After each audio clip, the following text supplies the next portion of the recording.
support of this program, and we appreciate you being here tonight. Before I introduce our student athletes that are going to help us with some introductions tonight, we're going to just take care of a couple housekeeping items. We are going to ask you to fill out a survey, a short survey on your cell phone at the conclusion of Derek Jordan's presentation. In the meantime, we appreciate if you mute your cell phones. We would appreciate that. I'd like to first introduce my colleagues in the Student Development Office. They are members of the grant committee also, and they were instrumental in writing the grant and preparations for tonight and for future events. Christy Leonard in the front row, Sarah Lunsford, and Michelle Keller will be up on stage shortly. Our two student athletes tonight are members of our Student Athlete Advisory Council and the Choices Committee. Emily Oxel is a junior and a member of our women's golf team. Danny Anderson is also a junior and a member of our football team and our men's tennis program. They're going to take you through a little bit of an introduction on the Choices grant. Thanks, Coach, and thank you everyone in the audience for joining us tonight. So, the misuse of alcohol by college students is a great concern to the NCAA. In an effort to educate students about the risks involved with the misuse of alcohol, the NCAA has developed the NCAA Choices Grant Program. This program provides funding for NCAA member institutions and conferences to integrate athletics departments in campus-wide efforts to reduce alcohol abuse. NCAA Choices projects must partner athletics with other departments in the development and implementation of effective alcohol education projects. Central College is one of 15 colleges and universities and one of just 3 Division III institutions to garner this 3-year, $30,000 grant. Our goal at Central is to create a new culture regarding alcohol use and alcohol education. Whereas alcohol consumption has been perceived as taboo in the past, there is now a desire to develop and potentially implement a paradigm shift. To build a culture that respects one's rights to abstain from drinking, but also explores low-risk alcohol consumption for those who are of legal and drinking age and choose to drink. A culture change of this nature enhances and embraces the art of peer education, collaboration, and will be supported through sustainable practices. Tonight's presentation is our official kickoff of the Choices Grant. Now we would like to bring up Michelle Keller.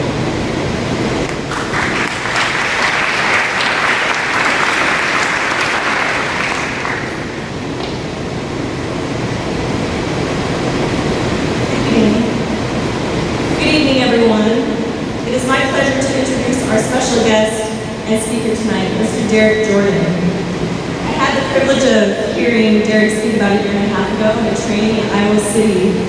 His story was and still is very powerful, and in my work with college students, I know that it is one which can resonate with many of our young people in terms of the choices they face in today's world. Derek grew up in a loving family as the second of 4 children. He was in Scouts, went to church every Sunday, and tried a variety of different sports. He finally found an aptitude for swimming, going on to break records at his high school. Though everyone would have said Derek was a great kid, he began making high-risk choices at 13 that set the stage for what would happen 7 years later. At 20, Derek woke up in a hospital bed one morning with the sheriff's deputy leaning over him. He informed Derek someone died in a car crash he was in a few hours before. Derek's blood alcohol level was twice the legal limit, and he was facing nearly 20 years in prison. Derek graduated college just before the judge handed down a 14-year sentence. While incarcerated, Derek wrote many letters to other young people who were making high-risk choices, like the ones that led him to prison and stripped another young man from his family. Eventually, he got an address for Prevention Research Institute and wrote to see how he might contribute to their efforts of preventing people from experiencing a tragedy like the one that shredded 2 families. He has been sharing his story in one way or another ever since. Ladies and gentlemen, please help me give a warm welcome to Mr. Derek Jorden.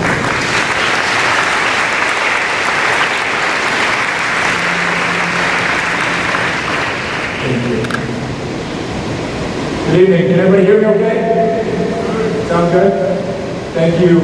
I want to say thank you very much to Michelle for believing in me and helping me get here. Thank you very much to Christy for all the emails that we worked to get here. And thank you to Central College for helping me get here. And thank you guys for getting here too. It's awesome. It's great to see so many faces here tonight.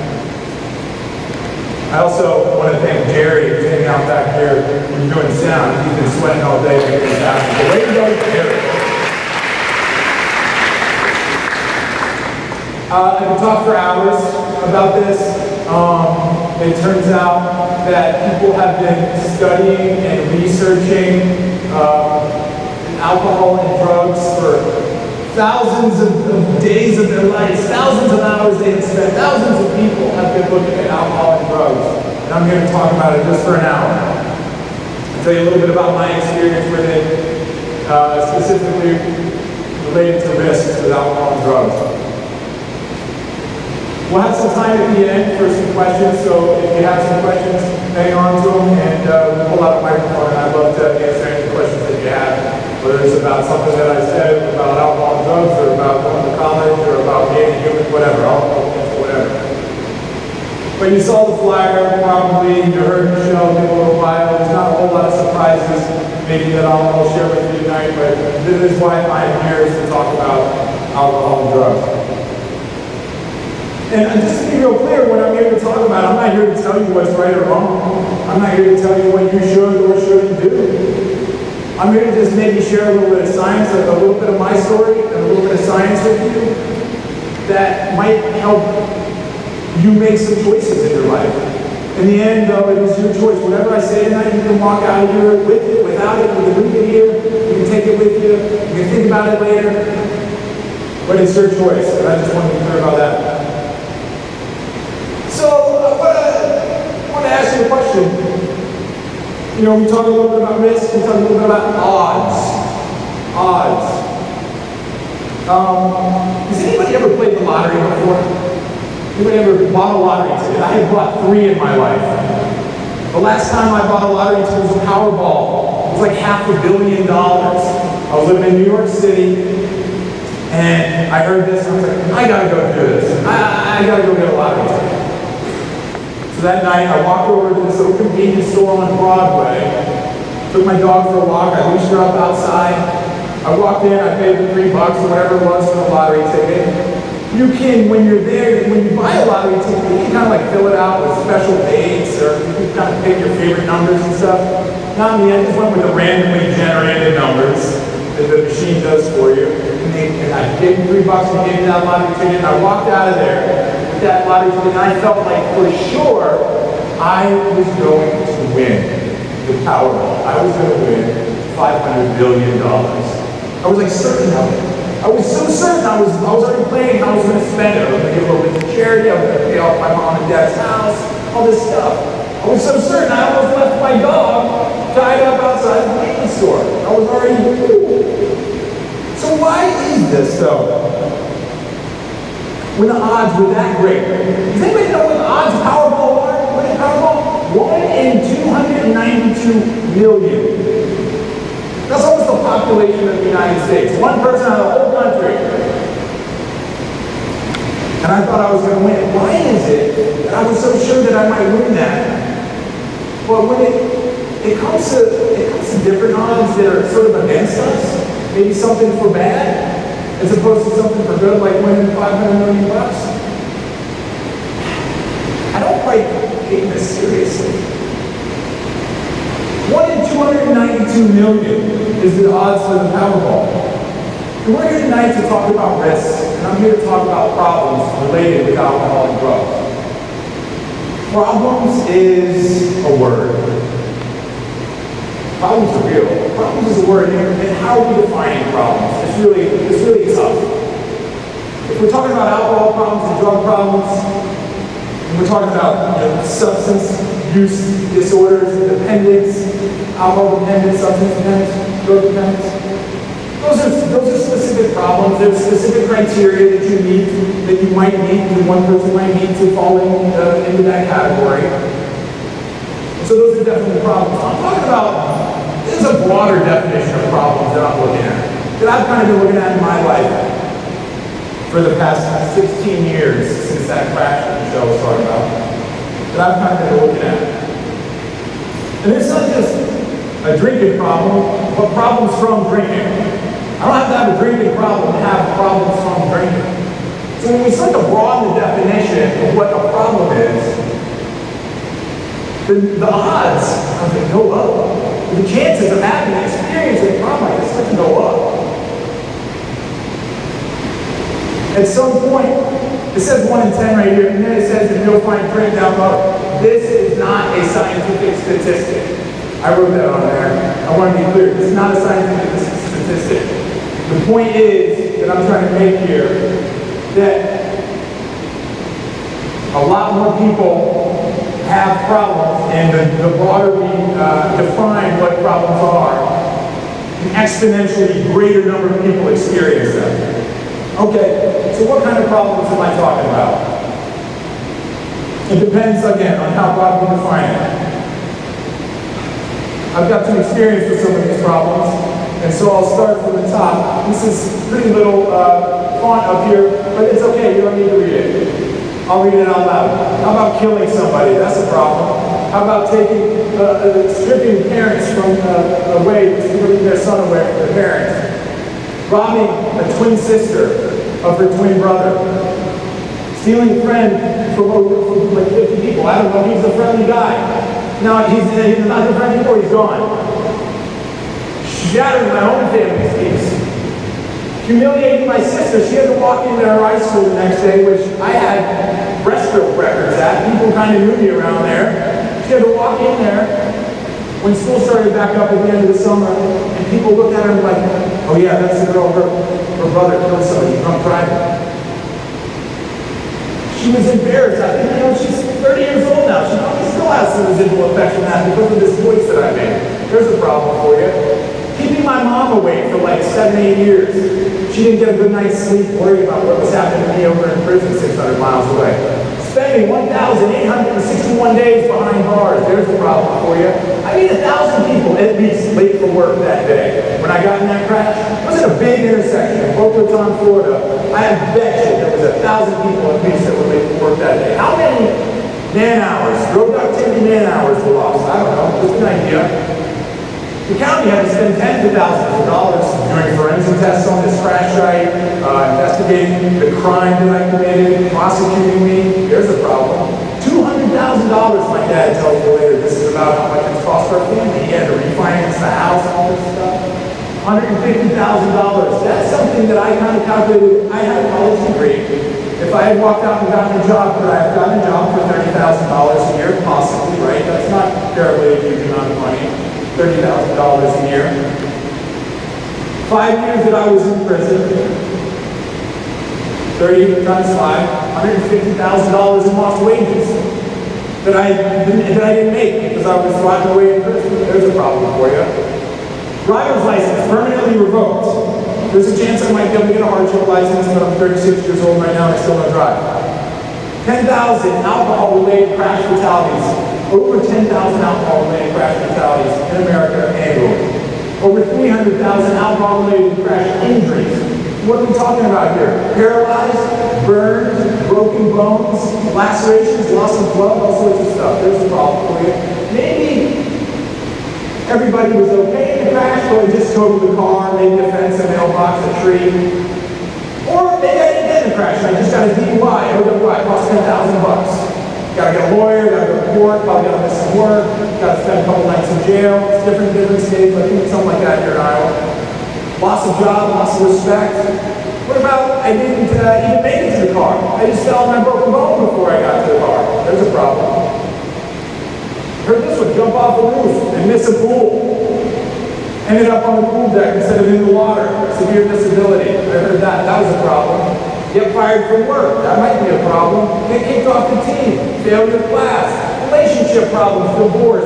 Lost custody of children. Lack of trust from loved ones. Fights. Drownings. Anybody know the Cranberries? That band, the Cranberries? This came in the news this morning. The lead singer from the Cranberries who passed away in January. They just released this morning that she passed away from alcohol intoxication. She drowned in her bath. When whoever arrived on scene, they just found her. She was just this far, passed out, in the water, and she drowned. Terrible. Drownings. Spending money I didn't intend to. Unplanned pregnancies from unprotected sex. STDs from unprotected sex. Other health problems. Cirrhosis of the liver. Certain types of cancer. Certain types of heart disease. Pancreatitis. Bad skin. Major dental issues. Bad teeth. Bags under the eyes. Unwanted weight gain. Unwanted weight loss. Emotional and mental problems. Anxiety. Depression. And of course, alcoholism and addiction. These are all problems that I'm talking about here. When we start to look at this bigger picture, there's a lot of things that can go on. That's why that 1 in 10 statistic is not a statistic. The broader we make it, it might get to be 2 out of 10, 3 out of 10, 5, 7 out of 10 people that experience problems like these.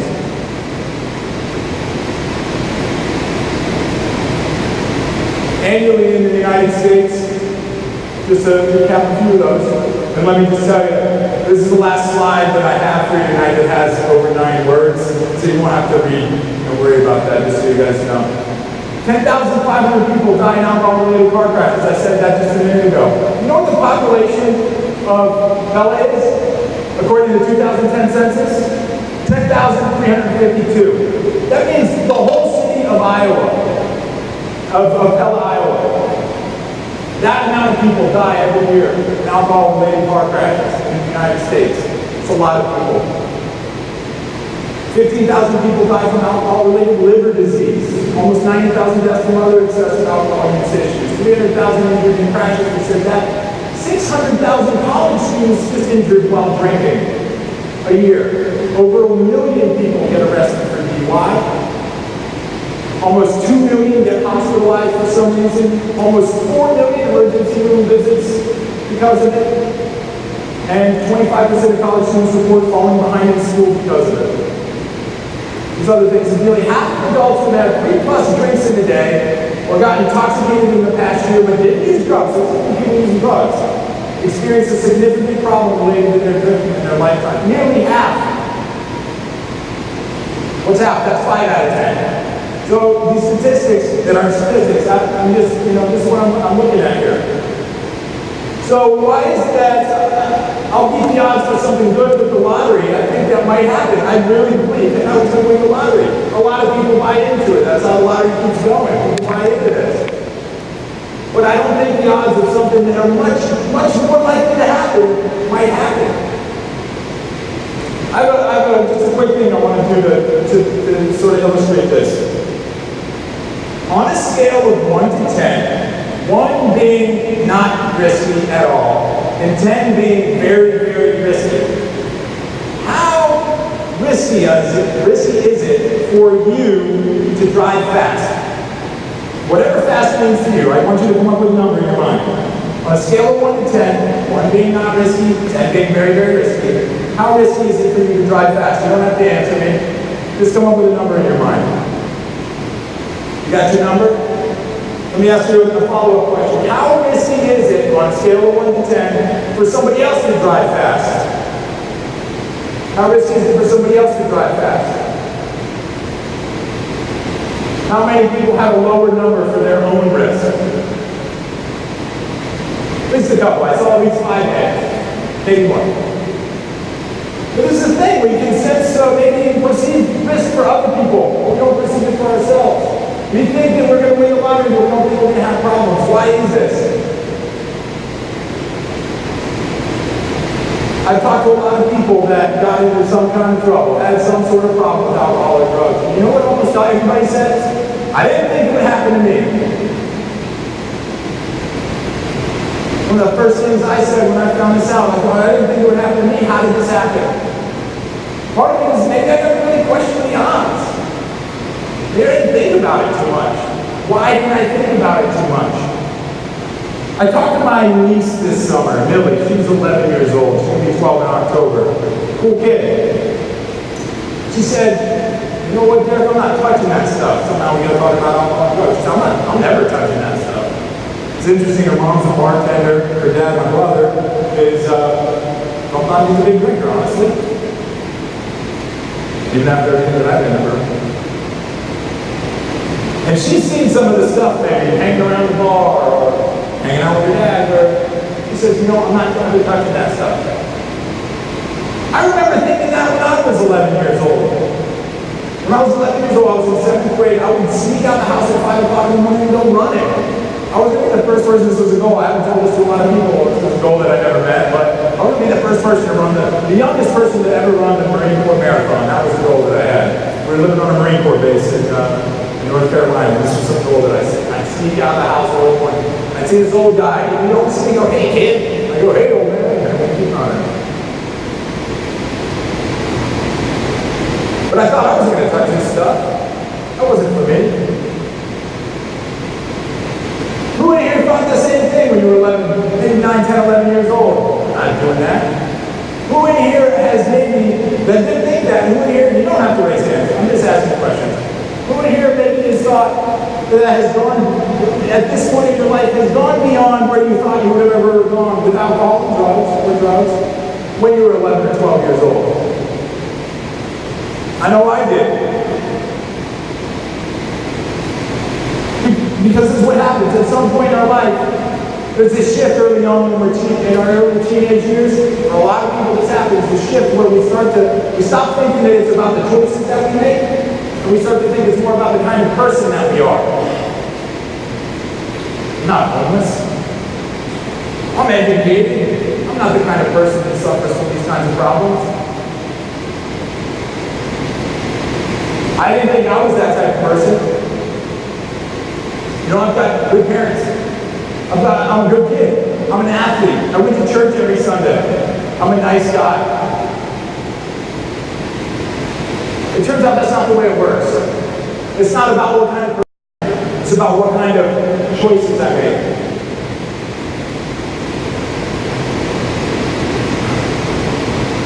And coming back to the 1 out of 10 thing, sometimes I think it's 10 out of 10. If you make high-risk choices, it's not will I experience some kind of problem, it's I will. I will experience some kind of problem if I make high-risk choices. The unknown is, what's it going to be, when's it going to happen? TBD on that. You know, to be determined, but it's gonna. Something's going to happen. Something's going to bite you. For me, it was pretty serious. I was 20 years old. I was driving down a long straight road in South Florida, Boca Raton, Florida. This long straight road, Palmetto Park Road, it basically goes from the Atlantic Ocean to the Everglades. It was, as far as I could see, green lights, one after another, at least 5 of them, as far as I could see. I was in my dad's 1985 Mazda RX-7.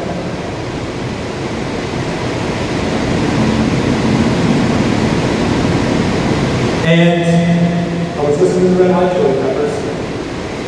I had the window down, and I was cruising. And I had been drinking, and I blacked out. The next memory I have is somebody yelling, "Get out of the car! Get out of the car! What are you doing? Get the hell out of the car!" As I came to, there was flames lashing over the crumpled hood, trying to break through the shattered windshield. I was buckled in, thank God, and I unbuckled and I tried to open the door to get out, but the door was stuck. Oh, Jim, it's trying to get out of the car! Finally got out of the car, tumbled onto the asphalt. There was broken glass everywhere. My flip-flops had blown off my feet in the impact. And as I stumbled over the curb, I cut my feet all up. And my memory kind of faded out, and it looked kind of like this. Red and blue lights started to show up. I was trying to find out where I was. What happened? What had happened? How did I let this happen? Faded out. Next thing I knew, I was, as Michelle said a minute ago, laying in a hospital bed with a sheriff's deputy standing over me, telling me that I had a right to an attorney, blah, blah, blah, things that I couldn't quite comprehend were happening to me. He was saying to me, why was he saying these things to me? Why? Because he told me someone died in the crash. how did this happen? A couple years later, I was standing in a courtroom. Honestly, it wasn't too much different than this right here, where I was standing in front of a bunch of people that were sitting out there looking back at me. It wasn't quite as many folks. It's great to see these faces here.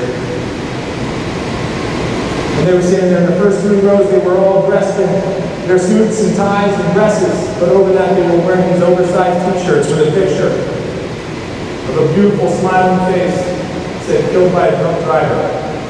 I was standing there begging them for forgiveness, for mercy, for understanding that I wasn't some kind of monster. I wasn't that kind of person. How did I let this happen? I'm not that kind of person. I didn't have a tragic life. I had a great life. I had a great upbringing. My little brother Kyle right here with the blonde hair. My sister Lisa, who's 30 now. My big brother Brad and the red hair. He's a bit of a drinker still. Just so you know. I'm sure you wouldn't mind if I told you that. I probably told him that I was going to tell you that. We were in a military family. We moved every couple of years. Every 2 to 3 years we were gone. We'd leave our friends and we'd go off to a new place, but we always had each other, so we were tight. My parents were great. They did. They took us to our scout meetings. They took us to Sunday school every Sunday. They made it to our swim meets, our practices, PTA meetings. They did all that. If they ever fought, we never saw it. They were good parents. My family, they were good kids. In 4th grade, I won the school spelling bee. You want to know what word? Echo. Echo. 4-letter word. I won the spelling bee. It was amazing. But I did win because Josh Waters misspelled echo. Why I remember that? I don't know. It's a special moment. I won the school spelling bee in 4th grade. My junior year, I was a state champion, 100-yard breaststroker. Under a minute, 100-yard breast. That's still pretty good, I think. Just 5%. No, something. I'm sure you got some swimmers out there, though. Around that same time is when I got my driver's license. And when I went for my driver's test, I got a 100 on my driver's test. I'm not lying, it's the truth. And the driving test evaluator lady was amazed because the only car we had to go take this test in was my mom's giant Ford van. And she said, "Are you going to be able to parallel park this thing?" I said, "Miss, watch this." And I just slid that thing right in there. You know why? Because I practiced. My parents were real cool, real smart. They said, when my older brother went to get his driver's license, got his learner's permit, they said, "You have to log 5,000 miles on your learner's permit before you can get a driver's license." Parents' rules. They said, "We had to do it." So I had this little Coca-Cola polar bear notepad on the dashboard in the Ford van. And every time my mom would come to pick me up from swim practice, she was good. She'd get out, she'd let me hop in, and I practiced. I drove a lot. I was a good driver.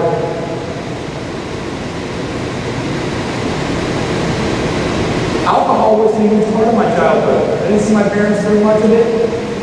Occasionally, we'd be traveling across country, we'd stop at Embassy Suites, and my dad and mom would get a gin and tonic. Because they had this, Embassy Suites has this big happy hour. We all swim in the pool and spend our energy. Every once in a while, my dad would do some yard work and have a beer. We'd have family reunions every couple of years, and they'd sit around and play cards and have some beers. I don't know, 2 or 3, I wasn't counting, but it didn't seem like it was that big of a deal, or that it was that much of a focus. I don't remember people running around being like, "Who's got the beer? Who's the beer?" or anything like that. I get to work with this pretty cool nonprofit organization called the Research Prevention Institute. And they have this thing that over years of research and study, they looked at, it's called a continuum of use, of how people sort of drink, of their relationship with alcohol or drugs. It's called the phases of use. And there's 4 different color phases. The green phase, I think green phase go. Green means go. Safe. It's a safe place to be. You're making low-risk choices. Yellow phase, caution. Orange phase, serious warning. Like a blinking light in the car that's saying, "Pull over, get this thing checked." Serious warning. And then the red phase means stop. It's kind of like that. I want to talk a little bit about them tonight because it's played an important part in my story. And Therefore, Daniel's story too. Well, my parents didn't know, but I saw them go, that was just low risk use. That was green phase. A beer here, every once in a while wasn't a big deal. Take it or leave it. No beer, no big deal, That's green phase. And so that's what I grew up knowing. Early on in my teenage years, like I said, I wasn't interested in it when I was, 10, 11, 12 years old. Like, that was gross. It was disgusting. Why would anybody smoke or drink or put drugs in their body? I wasn't going to do it. But early on in my teenage years, I was starting to be faced with some choices. My big brother brought home a cigarette from high school. Wanted to go smoke mine bushes. Was over at a buddy's house. He said, maybe we should drink some beers out of his dad's fridge. What do we think? I've been through the DARE program. Everybody heard of DARE? Right? Been through that. Talked at church. We would talk about it in youth group. My parents talked about it with us a little bit. The general consensus was, no, don't do that stuff. But I was rebellious. I was a little curious about, what this fun was that I started to hear about people in high school early on, what people were doing, and, I was interested. One of my first jobs, I was 14 years old, I started working for the YMCA at this great sailing camp in North Carolina. Beautiful place, awesome, awesome organization, wholesome, active people, worldwide, been around for 150 years. Here I was, 14 years old, doing a job at the YMCA. It was pretty cool. It was a summer camp, they had canoeing, archery, BB gun, like all sorts of cool stuff, sailing as well. And I could have gone and taken real good advantage of that. I worked there with a few of my friends. I wasn't really a counselor. I just worked in the mess hall. I just cleaned up from about 1,000 people at 1,000 campuses that come in every day for 3 meals a day. Just cleaning up mess. Constantly cleaning up mess. It was great. But it really was. It was a good summer. I saw my mom like once a week do laundry. And I was there working, I was staying in the cabin with a couple of my buddies from my high school. Well, it turns out there was a couple of Russian guys that were there on an international visa. Somehow we talked them in. Somebody's like, I don't even know who it was, talking them buying us some beer. And they did. They bought some beer.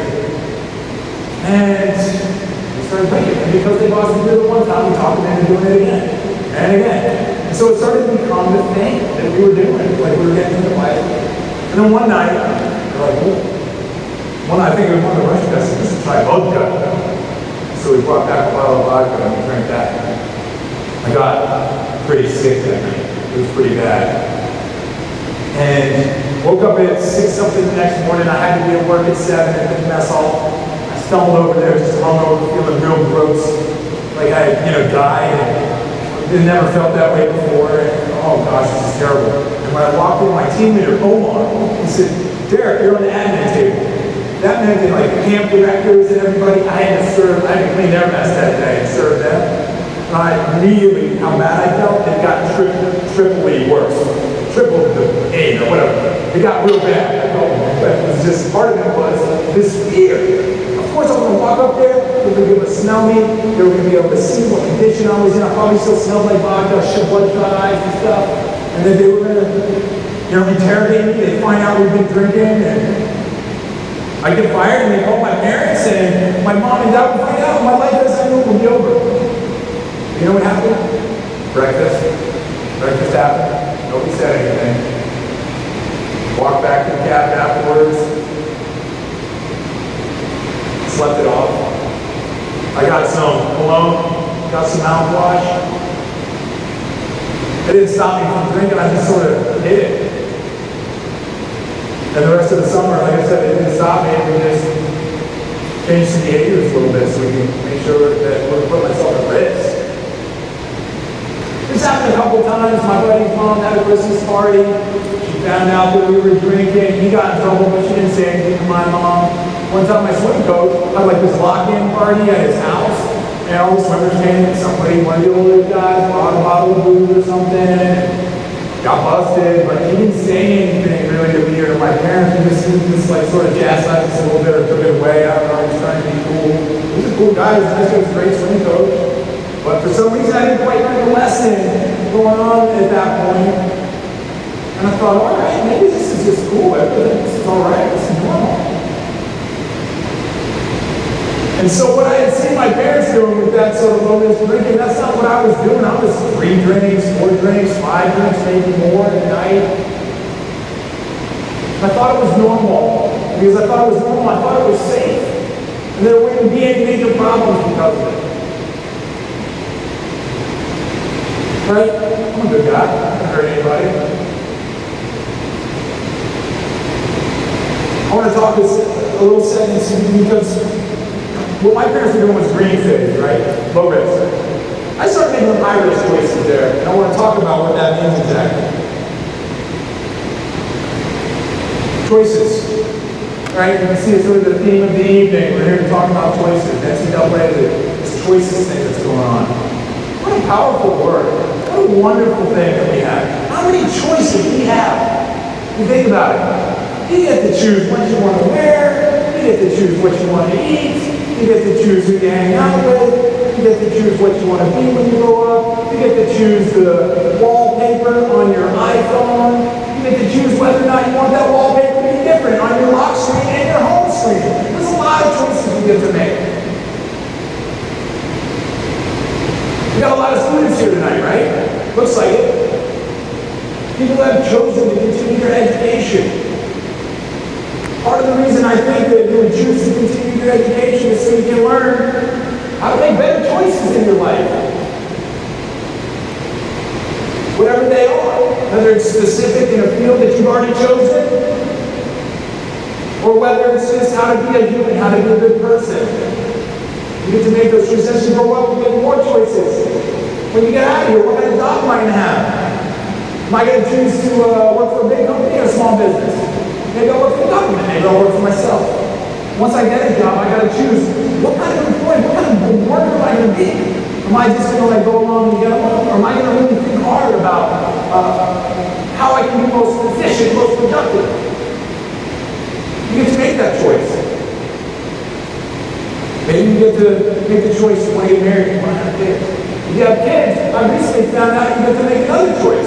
Am I going to be a helicopter parent? And I was down saying, well, don't touch this, buddy, don't touch that, don't do this, don't do that. Or are you going to be like a free-range parent? It's okay, whatever, it's clever, buddy. That's a choice you might get to make.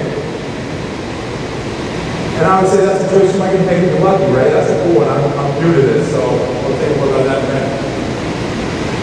But another thing is, because of my life experience and why I'm standing here right now tonight, is because I want to tell you that there's some other choices. You haven't gotten to make them yet, haven't had to make them yet. Though I would be willing to bet that you have, most people in here. You have to make choices about alcohol and drugs. They exist. And because they exist, you have to make a choice whether you're going to use or not use, drink or not drink. That's a choice you have to make. It's not just automatic. It might feel that way, and that's great. I don't know, I'm not doing that. That's great. Okay, if you do choose to use, are you going to choose to use in a way that protects yourself, your family, your community? Or are you going to choose to use in a way that might put those things at risk?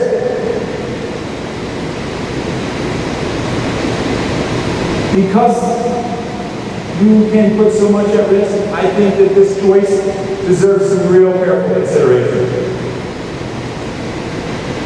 Some thought. What advice have we heard about what's good choice? Good choices about alcohol and drugs. I guess specifically alcohol, we hear this often. Drink moderately. Everybody heard that? Drink responsibly. What does that mean? A little problem with those two words is they're sort of subjective. It depends on who I'm talking to. You know? What does that mean exactly? If Timmy drank 12 and I only drank 8, is that moderate?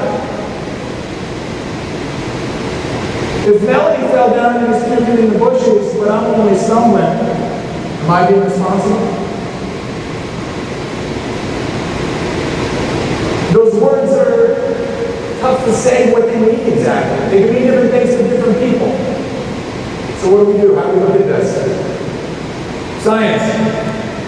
drink science. These are called the low-risk guidelines. This is some prevention research institute put together, but I think maybe everybody get one of those cool keychains? Red keychain? Or maybe there's some keychains floating around. They look like a stop sign. Say Central College, choices on there. On the back there, it talks about low-risk guidelines. And it's basically the same thing. We just put it together a little bit of a different way here. And I want to tell you about it. What does this mean, 0, 1, 2, 3? 0 means no drugs, and that includes marijuana. No prescription drugs outside what it says on the label, who it's for, and how much and how often.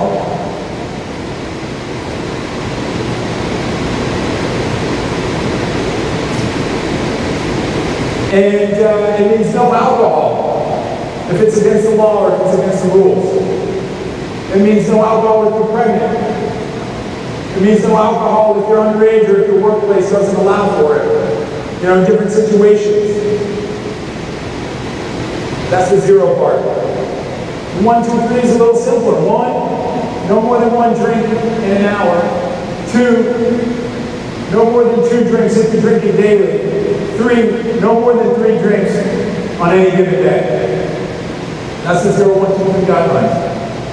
Earlier we were saying it can be sort of hard to define problems, depending on how we look at it. It's not as hard to define what these guidelines are. But we do need to look at what is the standard drink. What do we mean by a standard drink? 0.6 ounces of pure alcohol. You can see right here, if you can see right here, there's a little bit of green right here. That's the pure alcohol in this beer. There's a little bit of green right here. That's the pure alcohol in this shot. There's a little bit of green. That's the pure alcohol in this glass of wine. That's a standard drink. What's dangerous is there's IPA beers out there right now that are like 8, 9%. You get a pint of it. You can do the math, but that ends up being 2 standard drinks, basically. You can get a Long Island iced tea that's 4 standard drinks. You can get a margarita that's 3 standard drinks. So you gotta look out for that. I just wanted to throw that out there. You gotta look out for that. The standard drink is 0.6 ounces of pure alcohol, 1 standard drink. But back to these low-risk guidelines. They're called low-risk guidelines because they're low risk. People that drink in this way are very likely to experience problems. And even in that big, diverse definition of problems that I was talking about earlier. Low risk is within these guidelines and high risk is beyond them. That's pretty simple. And low risk, let me be clear, it's not no risk. Low risk is not no risk. It's involved, and for some people, they might need to go lower than this. For instance, someone who's already experienced alcoholism or addiction, 0 is also recommended when it comes to alcohol. And of course, 0 is always the drugs, including marijuana. It's not, low risk isn't no risk, and some people need to go a little bit lower. Someone's very small, they have like a very small percentage of body fluid, water in their body. You might need to make it a little bit lower than these guidelines. So that's just a consideration too. You might want to talk to your doctor about that. And I get different reactions to these guidelines from some people. Some people hear and they go, Derek, you just said 2 drinks a day daily, like for the rest of my life, that's okay. Interestingly, science has shown that people that drink 2 drinks a day daily actually live a little bit longer than people that don't drink at all. That's kind of a weird statistic, but it's true. There's some reasoning behind that. Maybe that alcohol is sort of a blood thinner, and so it prevents some cardiac problems. That is, cardiac problems are a major killer, so if it prevents some of those, that sort of helps, sort of make that statistic what it is. Some people have a different reaction and they go, Derek, that's crazy. Nobody drinks that way. Nobody drinks that little. Science actually says differently. Like 30% of the people in the United States, 30% of the people drink 90% of the alcohol. That means 10% of the alcohol is drank by like 70% of people. Those people all make wilderness choices. When I was working at that summer camp in sailboats, I started making some high-risk choices. I started getting into the yellow phase. Those nights, and then when I was going on through high school, started making some high-risk choices beyond these guidelines. And there was something about it I liked it. My brain said, ooh, I like this. This is cool. Let me ask you something. Has anybody here ever been snowboarding? Again, you don't really have hands. Has anybody ever been snowboarding? If you went snowboarding, did you have a good time when you went? The weather was just right. The sun was out. The snow was falling lightly. It wasn't terribly cold. You made it down the mountain safe. When you got done at the end of the day, you went, man, I want to do that again. Anybody went snowboarding and had a different experience? More like mine, where I guess I caught the downhill edge of my snowboard rod, and I kept falling forward, and I felt like I was breaking my wrist, and I was freezing cold, my fingertips felt like they were going to fall off, my nose felt like it was going to turn black with the frostbite. It was miserable. I didn't really want to go snowboarding again. It's interesting, our brain does that same thing with alcohol and drugs. If I like something, I'm more apt to do it again. If I don't like it, probably not. I kind of like drinking. And when I first started smoking pot too, I kind of like that too. So I kept doing that stuff a little bit more and finding people that would do that with me a little bit more. It wasn't too often when I was in high school, honestly, that I could get away with this. Because my mom gave me the sniff test every night when I came home. Come get me a kiss, honey. You know, see if she could smell if I had any alcohol, anything that smells. I could get away with it, you know. So I did. Every once in a while, though, I could, hey, Mom, Coach is having a party. It was, oh, okay, I'll talk to Lynn. That was my son's coach, he was from Lynn, Boston. I'll talk to Lynn. She would call him up and he'd say, oh, yeah, all right, he's good. Or I'd call my buddy Steven's mom and say, hey, Steven, or we'd say, hey, we're going to stay over there that night. My mom would talk to her and everything was cool, and then tell her, no, I'm just going to go home and we go somewhere else and stuff. And those nights, I would get pretty excited. I wasn't thinking about this. I didn't know what this was then. I wasn't thinking about this. I was going to get drunk. To be honest. And that's sort of what happened through high school. In college, it kind of just was a little bit more like that. This picture might be hard to see because it's a picture from like 1999 on my little Kodak, like one of those disposable cameras back then. I don't even remember the disposable cameras. But it was just one of those disposable cameras. But in the school that I went to in South Florida, there was this breezeway. It was like an outdoor corridor hallway thing that went from the north side of campus to the south side of campus. And it connected a bunch of the classroom buildings and the cafeteria and all this stuff. So it rains a lot in South Florida, on and off. So it rains a lot here in Pella. But it rains a lot here, so it's like it helped keep all the students dry going back to class as well. When I showed up in my freshman year to be on the swim team, the upperclassmen had this little hazing ritual. And they was getting their speedos with their swim caps and their goggles and running down the breezeway, hop down the breezeway in a streamlined position, hop down the breezeway. It was a fun risk. It was like a social risk, right? Not a big deal. Well, what if some girl that I think is cute was looking at me weird, or whatever. It felt a little strange, but that was cool. But then later that night, the second part of the hazing ritual involved digging in a giant sandbox for a keg and doing keg stands. And it got crazy. I don't really remember it. We were just drinking more. I don't remember how I got home that night. I somehow made it home. And I woke up the next morning and didn't feel great, but I thought, all right, I know what college is about. This is what this is going to be about. And as I then progressed on through college, I started kind of looking for groups of friends that would do that, who was drinking. I'm excited about this. Who's drinking? I'll hang out with them. It's interesting. As as I looked through these groups, right, these groups that we drink with, and stuff like that, looking back on it, now I can see that some of these groups that I would hang out with, the only reason I hung out with these people was because they were drinking too, because they were making Irish choices too. I got, when I started off in college, I didn't want to smoke pot anymore. Like, I knew it wasn't helping me out. But at some point, I started hanging out with this guy who just liked smoking pot. So it's like, hey, yeah, let's smoke pot. So we started smoking pot.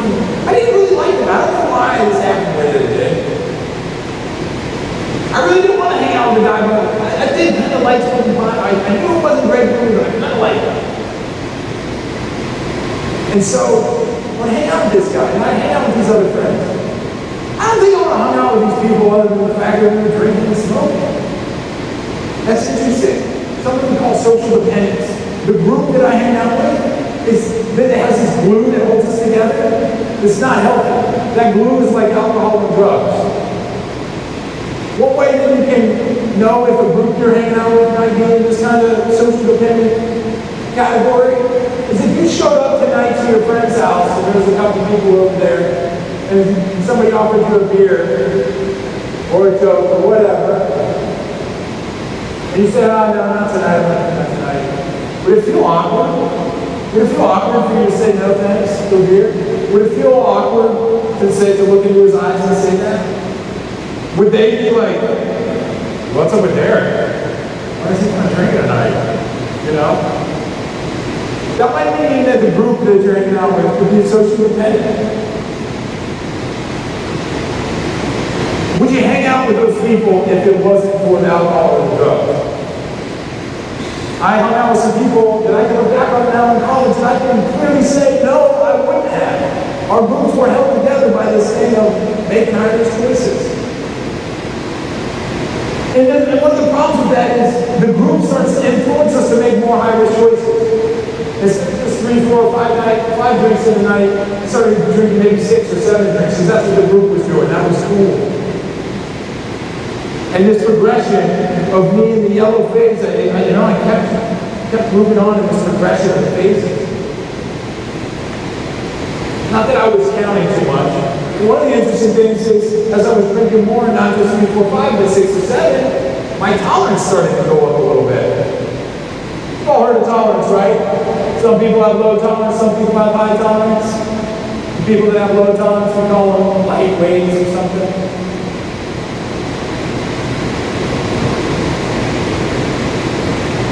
What do we think's better? High tolerance or low tolerance? A lot of people think high tolerance. Yeah, high tolerance, man. Yeah, I'm tough. I can drink going to the table, brag about it, stuff like that. I want to argue tonight and tell you that a little something different. Is tolerance an ability? I want to say no, it's actually a liability. High tolerance is one of the biggest predictors of future problems with alcohol and drugs.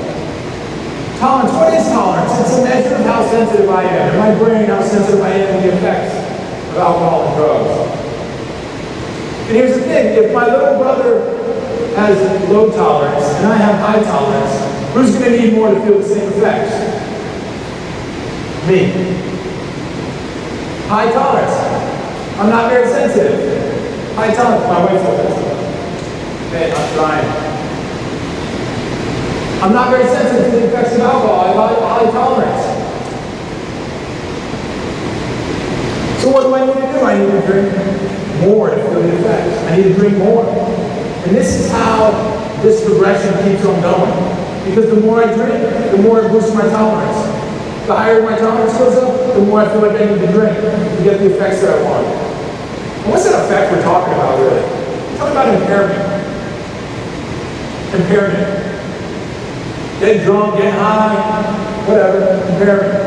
It's a change in the way we function mentally, emotionally, physically.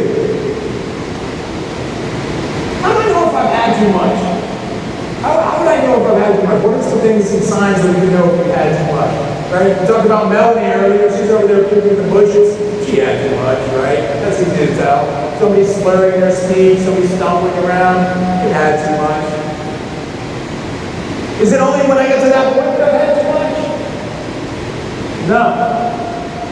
Well, that's clear physical impairment there. There's also this other thing called mental impairment. And it happens way before we get to that level of physical impairment. Mental impairment, we're talking about some executive functioning that's going on in the brain that helps us with some specific tasks.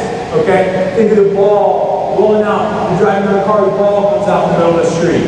We all know what's going to happen, right? Little Timmy's going to follow the ball out there. So these are the things that has to happen. I've got to see the ball. I've got to anticipate that there might be a little boy coming behind the ball. I got to realize, hey, I want to avoid the little boy when he comes out. I got to think, okay, how can I avoid him? Can I slam on the brakes? I got to look at my options. Can I turn left? Can I turn right? Slam on the brakes? Will I stop the time? Then once I look at those options, I have to weigh them, and I have to make a choice.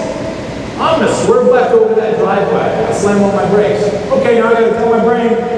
Brain's got to tell my arm. Turn the steering wheel. Brake. Hit the foot on the brake. All these things have to happen for me to avoid Timmy. And if each of these things is slowed by just a fraction of a second because my executive function is impaired a little bit, it's slow.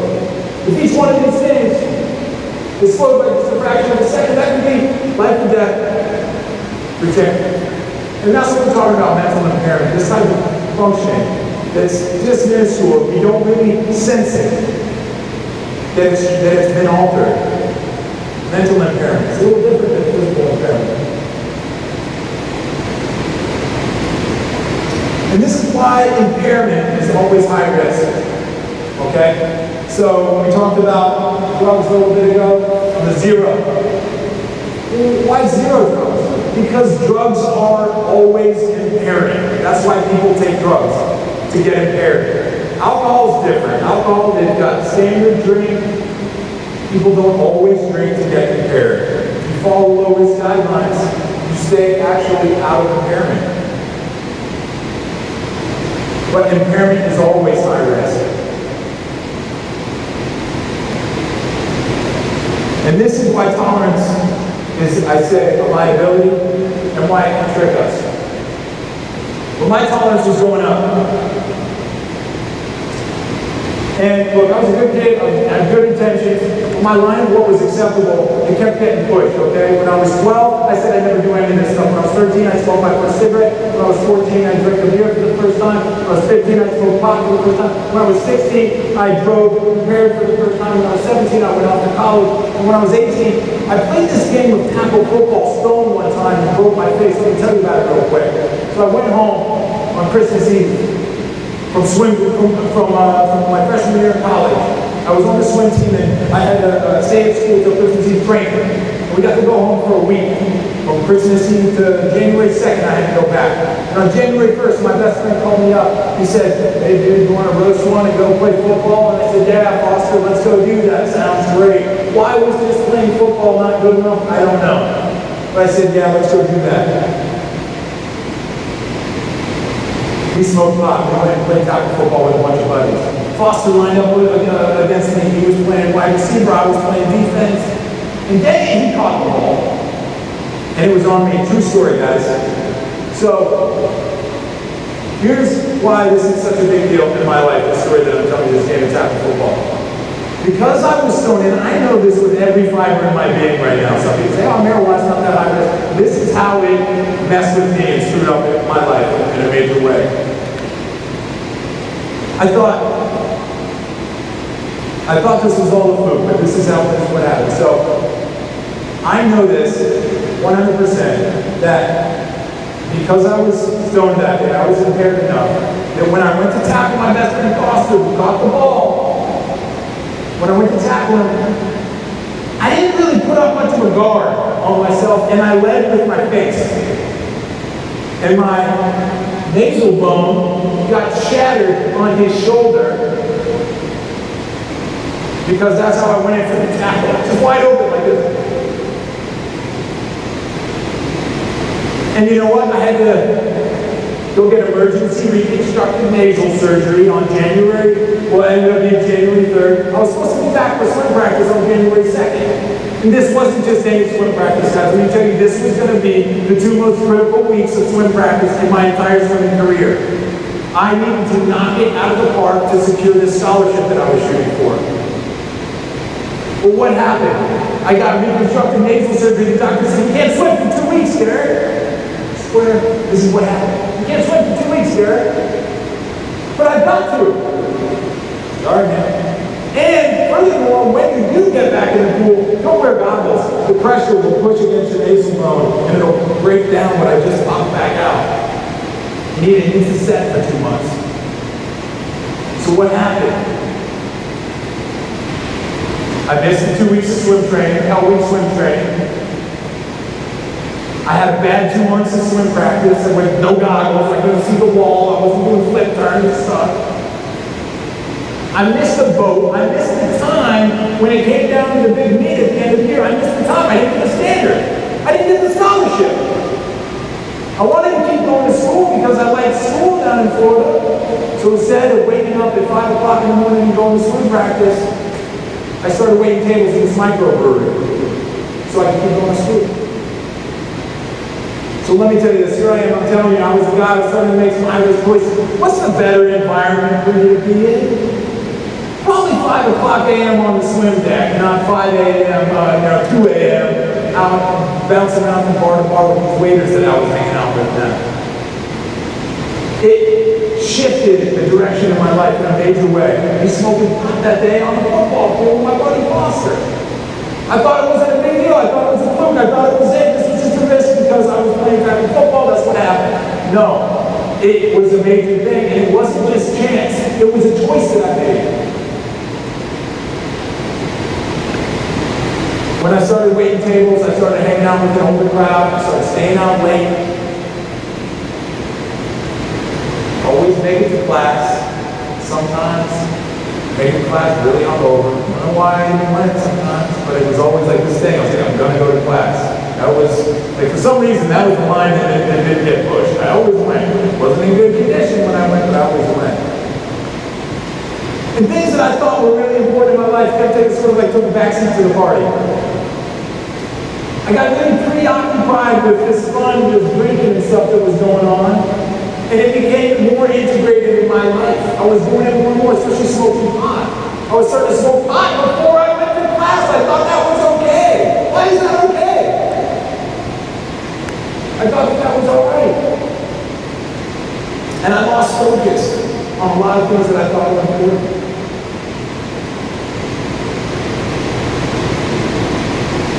Drinking and drugs and music when you're making high-risk choices sounds a little weird, but it can take on this zombie status. I started to collect bombs, and I started to collect liquor bottles, and fill them with highlighter juice, and put them up in the, everybody did that in our college, and put them up in the dorm room and stuff. Really hobby, it was like this thing, you know? And develop this sense of relationship. This is something that sounds a little wacky. But it was like one of those things where you had a bad day, instead of coming home and talking to somebody around it, just smoke pot. Had a good day, instead of going and telling somebody about it, well, I gotta go out and drink now. Celebrate. And this is the way that we talked a little bit earlier about social dependence. In the orange phase, start to develop this, a bit more of this psychological dependence. The things I start to really depend on this thing. The psychological dependence, it sounds like a scary thing. It sounds like a terrible animal thing. It's not. We're all psychologically dependent on something. For some of us, it might be a spouse, it might be our mother, something like that. The problem is, when that's something that we have a psychological dependence on, is something harmful, like alcohol or drugs. And what happens is that psychological dependence keeps influencing me to make more and more high-risk choices.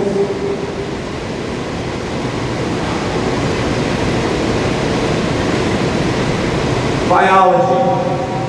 Look, we've all got, we're all at risk. Everybody's at risk. The only people that aren't is if you don't drink or use at all. Then you're not at risk for having problems, right? Related to alcohol and drugs. Other than that, everybody's at risk.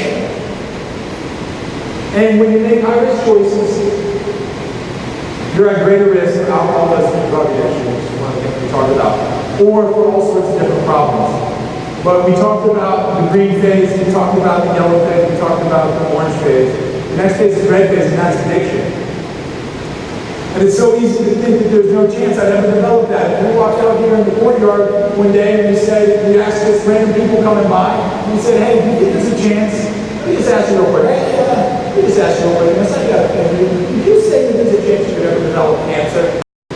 You probably say, there's a chance I could develop. Is there a chance you could ever develop heart disease?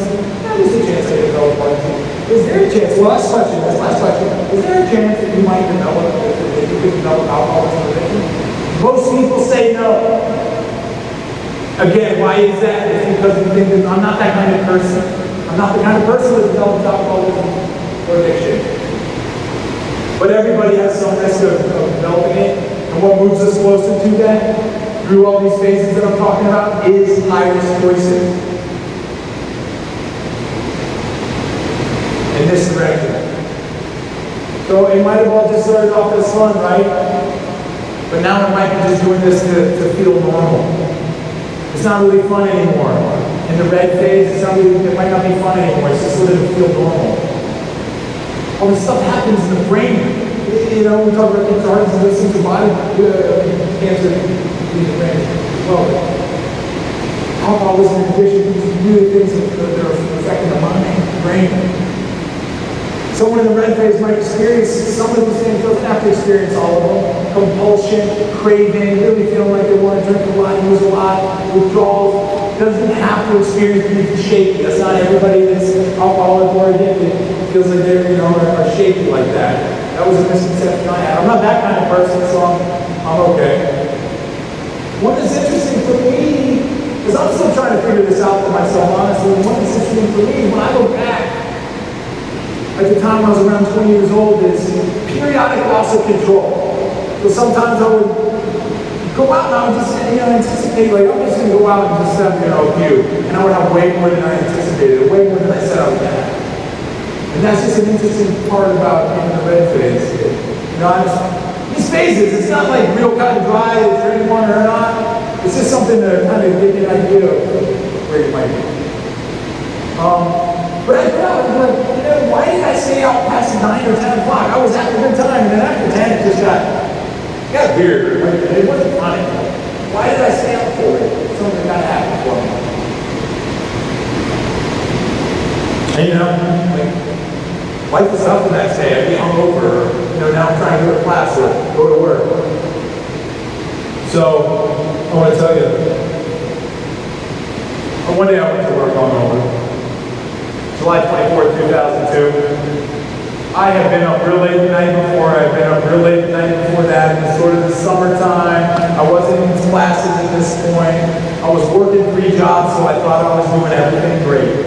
I was paying for a lot of my own stuff. I didn't have to call my parents for much money or anything. I was doing okay. And I showed up to work at the golf course as a valet park. I was parking cars at the golf course, and I had to be there. Shift started at 6 a.m. And I hustled cars from 6 a.m. till 3 p.m. on a hot July day in South Florida. Let me tell you, a black Mercedes-Benz parked at the golf course for 3 hours in July. When I get in to turn that car on, come bring it up to the guys just on the course, it might be 123 degrees in that car. And I was drenched. I was so hot. I was exhausted. I hadn't been sleeping well because I'd been making high-risk choices. And I got off and this guy that he was an alright guy, whatever. He worked there, he was like a caddy, golf pro. And he said, hey, you want to go? He was just finishing up his shift. Hey, you want to go play around? I had a couple clubs. I was sort of trying to get into golf. I thought it was a neat sport. It was a great sport. I love golf. I really do. I'm not very good at it. But I said, yeah, John, I ever play some golf. We went and played golf. And really what I was thinking was, I want to drive the car around for a couple hours and make some beers. Honestly, that's what I was thinking. Again, preoccupation. I was more preoccupied with drinking than really playing golf. But that's what we did. We had a couple beers. We came back. I was so beat, I should have just gone home. He said, you want to go grab a burger? Yeah, let's go grab a burger. Yeah, you knew this girl named Becky. I worked at the steakhouse. She'll hook us up. She did, she hooked us up with a couple more beers. I was 20, I didn't even have an ID. She hooked us up. Should have gone home after that, but I just got a cell phone. It was 2002, I got and a friend calls up and says, hey, you should come over to this side of town. It's Ashley's birthday, we're going to do this thing. Okay, cool, yeah, all right, yeah, I'll be over there. I didn't want to let down my friends. I don't want to let them down. People who care so much about me. So off I went to the other side of town. By now it's probably 8, 9, 10 o'clock. Go to the other side of town. Birthday party. Next thing you know, it's 2 o'clock in the morning. The bar shut down. I got to be at work at 9 a.m. the next morning. My other job. No, I wasn't thinking, oh, like leave the car here and take a taxi cab. You know how much that would cost? Oh, $50. I walked out, I kind of did a step, I did, oh, I'm fine. I'm good. I just stood on one foot for 1 second, I'm good to go. And I got in my car, and I buckled up, and I put on the headlights, and I pulled away. I took a left on Dixie Highway, I went down about 1.5 miles and go right on Palmetto Park. And when I got on Palmetto Park, I told you this is long straight road from the Everglades, from the Atlantic Ocean to the Everglades, and I was cruising.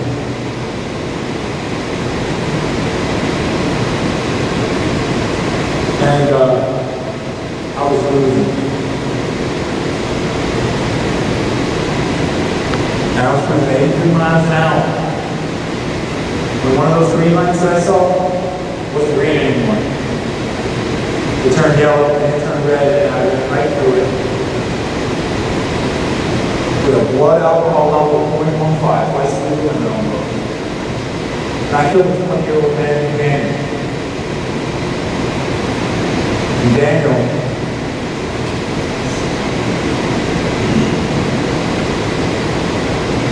Daniel had a mom. Daniel had a dad. Daniel had a twin sister and an older brother. He had a ton of friends. I know because I saw them all in court that morning with their t-shirts on. He had a girlfriend. He had a passion for cooking. He had this spectacular smile. And I know that because I saw it on the t-shirt. And because his friends talked about how much that smile meant to them. How he could walk into a room and light it up with a smile. We all know somebody like that. They said how great of a guy he was, how he was such a friendly guy and always there to support them when they needed him. I thought, wow, they said that Daniel would brighten up the room when he walked. He would brighten up the world, this guy. But I extinguished that. For his family, for his friends, for anybody that would have ever met Daniel in the future, had I not come hauling tail through that intersection one night thinking, what? It won't happen to me. I made the world a dark place.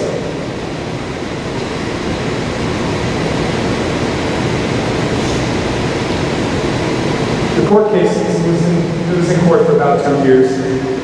Believe it or not, I was able to graduate prison. It was strictly because of the support of my family, not really because I did. I graduated college before I went off to prison, but you know, it was funny, like when I graduated class graduated, it was like the people have jobs and stuff that they were off to do. I went to prison. I graduated and went to prison. It wasn't a whole lot like TV, for me at least anyways. I was classified as non-violent. So I was, you know, in, like these work camps. I just had these terrible jobs, scraping roadkill off the highway, or you know, just picking up cigarette butts, menial tasks, and some nasty stuff. I always had my socks all had holes in them. My belt would never stay tight. That's where sagging came from. People's belts don't work because their pants all like that. It was expensive for my parents to come down to visit. They lived in Georgia. I was stuck down in Florida. They'd come anyways. Only pictures I got was from the stack of Polaroids. I got more than that. That's about all the pictures that I was in for over 5 years. And I was mad for a while. I was mad. I'm like, what if game? What if I had just gone to Pennsylvania? that other little college that I could, they were talking about getting me a scholarship. What if I had just gone there? None of this would have happened. What if I didn't move to that side of town? I wouldn't have been driving across town that night. This wouldn't have happened. What if Daniel was wearing his seatbelt? This wouldn't have happened. What if I had just gone through that intersection just a little bit faster? This wouldn't have happened. I would have just got there a little bit faster. I realized at one point that what if game can be pretty weird. For some reason, we always like do best case scenario. What if? What if I had gone to Pennsylvania to go to school? I probably would have done the same thing, made some Irish choices. Why would I gone to hurt somebody? I don't know. But I hear in my mind, I was playing it off like, what if? Like, oh, I'm going to Pennsylvania, everything would have been fine. What if I had gone through that intersection just a little bit faster? You know what finally came to me then for this? What if I had gotten through that intersection and I was a half second slower? I would have T-boned that car, and there would have been 4 dead dudes in the intersection that night. I guarantee it. I know it would. Everything that they did, we would all die. And so, as weird as it sounds, I started to become a little bit grateful, just a little bit grateful that it happened the way that it did. Of course, I'm mortified that it happened at all, that I killed somebody. That's crazy. I've been doing this for 16 years. It's crazy the way this goes on. This happened. But I had a little bit of gratitude that it wasn't worse, that I'm still here and alive and able to tell my story and share it with people. The what if tool can be a little bit weird, right? It's a good tool though. When you start thinking about like what maybe some things you want to do in the future, what if I do this? You think it out a little bit. What if I don't know, what if I make some Irish choices? What might that look like? And play it out honestly and accurately. That might be a good gauge as to some choices as to what you might do in your life. I got out of prison. It was a bit of a struggle. I had a bunch of probation I had to do. I was living in suburban Atlanta, not an easy place to get around and stuff. I had a job working for a pool company. It was kind of neat. Like the second year that I started training lifeguards, so I got to talk to a lot of young kids that were coming out and were like just finishing high school, come back from college. I got to talk. I say young kids, but like wasn't that much older. But I got to talk. I got to share my story. At the beginning of each season, I was sitting down with my boss and myself and like 50 lifeguards, and I'm telling them what had happened for me with Irish choices. That was kind of cool. I did a lot of community service and I got to share my story. But at some point, the probation that I was on got lifted. I had met all the requirements, and I wanted to put it all behind me. I was like, this is crazy. I'm kind of done talking about it. Plus, I got married. I couldn't drive, and I couldn't. It was tough to get. It was tough to work, and I kind of wanted to be an actor. So my wife and I moved to New York City. There we are, Empire State Building. It was great. I lived in New York City. I rode a bike everywhere. I rode the subway. It didn't matter. Nobody drove there. I mean, there's a lot of cars. A lot of people that do drive. But a majority of people don't have a car because it costs like $700 a month just for parking. A lot of people just take the subway. You get a subway pass for $117. Go anywhere you want in 5 boroughs for a month. I had a bunch of different jobs. I did some different gigs. I had some acting jobs. We made it. In 2016, we had our first son. This is Bentley. He's 2.5. He just went to preschool for the first day on Wednesday. That was pretty amazing. He's a good dude. I did catch him on this one, by the way. Because the other one was a problem. But we were in New York City. That 600 square foot apartment got real small when he came around. So we had to figure out something else, and we had this opportunity to move up to Maine. Great state of Maine, so we moved to Maine. I contracted with a t-shirt printing business, and I traveled around and went to like these big live events like Lollapalooza or the North American Veterinarians Conference. And we would print t-shirts live on set, kind of a cool thing. We just had another son this spring. This is Wilder. He's a little dude. He's cool. He likes swinging. And being a parent, it's just like this amazing new challenge that that, wow, it really gives me so much respect for anybody that's a parent, especially my own, of all the things they have to deal with. And it also destroys me a little bit because it reminds me of how wrong I did Daniel's parents. Like how terrible the thing that I did driving home that night must have been for them, must still be tonight as I'm standing here 16 years later. It must be terrible. And that's tough to live with. We also have a couple of dogs that Weaver and Blaze. They're pretty cool. But to be honest, we all know who runs the house there. That's Poppy and Oliver. A couple of rescued rats from Queens, New York, right there. They run the joint. Some cat attacks for you. One of the big struggles, though, guys, I'm not kidding. Gentlemen in the audience, you would know what I'm talking about here. I struggle with not driving. My license is permanently revoked from the state of Florida. There is some hope that I can get a hardship license and one day be able to go to work and back and that sort of thing. Permanently revoked. It's different in different states, but it's in the state of Florida. But don't stay out of Florida, but don't drink and drive. How's that? That's probably better. The other night, this is this summer sometime, it was a really stormy night. Thunder and lightning, the whole thing. And our son had a fever. And we were out at Children's Highline. And it was like 9:30 at night. Let me tell you how much of a man I felt like to see my wife go out into the storm and get in the car and drive down to CVS to pick up some Children's Highline. Let me tell you how much of a man I felt like when she came walking back in the door all drenched after riding out in the storm to get that. That stinks. This is the passenger side. This is the side of that I ride. That's our 2012 Santa Fe. Okay, Santa Fe. That's where I ride. The passenger side. Everywhere we go. We got a big butt brain that seat because I sit in it all the time. I'm always turning around and trying to handle the kids. This is school, but I'm back there. I'm not complaining, honestly. I'm very grateful because I can walk. Because I ride a bike all over the place. Part of the reason we live where we live in this little town, I can ride a bike all over the place. Part of the reason we live in New York. I love biking, so that's cool. You know, what's the odds of me walking away from an 82-mile-an-hour crash? And I did. And I'm very grateful. I'm very grateful for it. It's something I've got to live with the rest of my life. What does that mean, live with the rest of your life? That's a weird thing. I'm still dealing every day is part of the rest of my life. So every day is something new. This is a living thought to live with the rest of your life. That is living concept. Because every day is something different. I hadn't really thought about that Children's Highline thing until it happened. Until I had to send my wife out into the storm.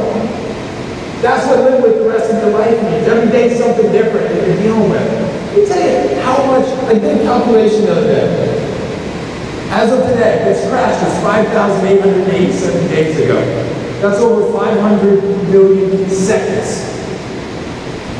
You know how many of those seconds have been, in my mind, committed, obsessed with all of this stuff about this crash? A lot. Just seconds that I could have been thinking about a job, thinking about creative pursuits, thinking about anything else. And I was just stuck in this one of why did this happen, how did this happen, why me? Pity, all sorts of things, insecurities that come from it, the way it's affected my psychology, and it certainly has. They'll spend a few years in prison and tell me that it'll affect your psychology in some kind of way. I'm doing all right, but it does. Don't stumble on something behind you. This is somewhere where, something that I keep on working on. That's why I'm standing right here today. I'm not stumbling on it. I'm trying to help people out, help people learn from it. What does that mean? This helped me move forward a little bit, I want to share another thing with you guys. That's pretty cool. I told you we went up to Maine. We lived in Maine for a year. And we got one night in the spring of, I guess it was the spring of 2017. We got to go to a Portland Sea Dogs game. Sea Dogs is like, I think, a farm team from Boston. And they're in Portland, Maine. And I want to just share this video with you real quick. It might be kind of loud for people in the front, but hopefully people in the back can hear it. It's only about a minute. And I want to talk to you about this afterwards, and then I'll be about done, okay? So I know it's getting sort of late. I think we'd all agree it'd be hard to find better fans of minor league baseball than the fans we have here in Portland. At the same time, it would be hard to find baseball fans who catch fewer pop flies in the stands than the fans we have here in Portland. I've been studying this for years. We cannot catch fly balls in the stands, which is why this next story makes me so happy to share. See on scene Monday night, pop fly, Jorden, his wife Randy, and their 14-month-old son Bentley have been enjoying their first Sea Dogs game. Bentley spent the game intently watching, but was getting a little wild, so his dad decided to hold him. That's when the fly ball found Derek. Some might have hit, some might have dropped the kid. Derek chose to do neither and made an impressive catch. Maybe coming my way. It seems like it was 5 minutes, you know? And I was like, maybe I can barehand it? No, it's not coming my way. No, it is coming my way, and a barehand seems like it might hurt a little bit. And I just remembered I had that cool hat on, and I just kind of reached out, you know? I was just in the right place, right time. Great catch with the hat. Thanks to our Facebook friends at WTW who helped us track down the Jordans, and certainly a prized possession for young Bentley for years to come. That right there is sports. Kind of a cool thing that happened in my life, honestly, besides having kids and getting married, it's like the coolest thing that ever happened in my life. And I'm glad I get to share it with you guys, because I've also been here talking about the uncoolest thing that ever happened in my life. But there's a specific reason why I wanted to show that. Because I don't drink anymore. And I've been to plenty of baseball games where I was drinking. And I thought, if I was drinking at that baseball game, I would have had a beer in my hand. I might have been home with my kid, and I wouldn't have caught that ball. And I think it's just such a cool story to wrap this up tonight.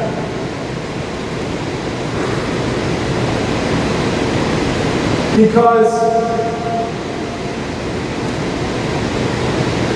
I wasn't drinking, I had that opportunity. Because I wasn't making Irish choices, I had that opportunity. Because we're here talking about choices. You're young, you got so many choices ahead of you. You want more choices? You want better choices? Don't make high-risk choices. You don't gain opportunities by making high-risk choices. I'm telling you that right now, you lose them.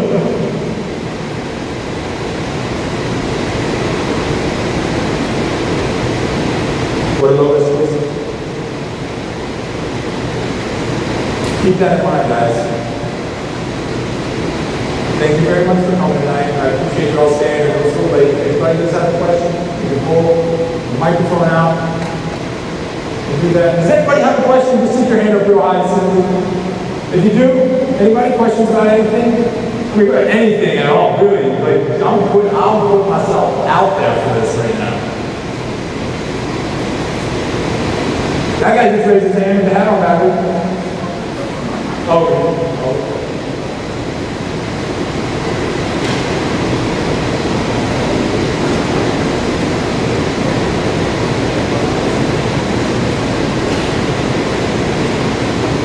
Be brave, be bold. Hit it first.